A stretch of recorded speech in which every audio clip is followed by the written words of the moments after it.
Épisode 1. Abraham est le premier sanctuaire oublié de Baka.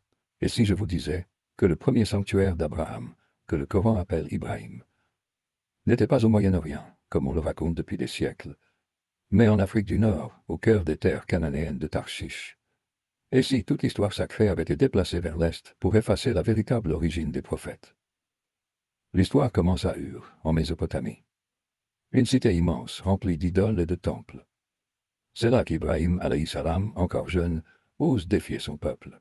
Il refuse d'adorer les statues et proclame qu'il n'existe qu'un seul Allah. Son choix le met en danger. Les textes disent que son peuple le rejette, que des rois le menacent. Alors Allah lui adresse un ordre. Quitte ta terre, quitte tes proches, pars vers la terre que je te montrerai. Ibrahim, alayhi salam, obéit. Ce départ n'est pas seulement un voyage physique, mais un exil spirituel.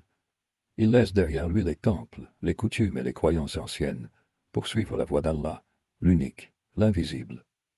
Depuis les plaines de Mésopotamie, Ibrahim, alayhi salam, marche.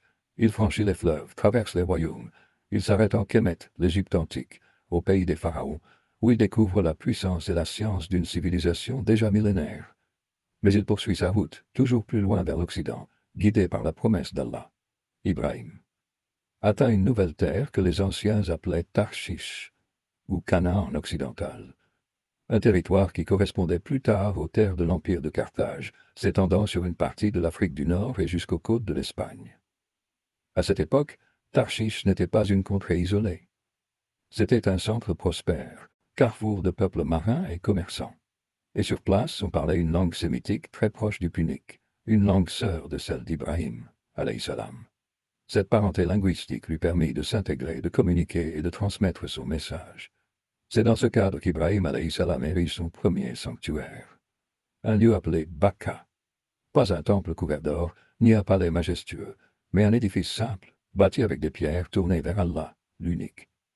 Plus tard, certaines cartes anciennes mentionneront encore ce nom Baka, en l'associant à des terres situées en Afrique du Nord, bien loin de l'Arabie où les traditions l'ont déplacé. Baka devient le signe de l'alliance.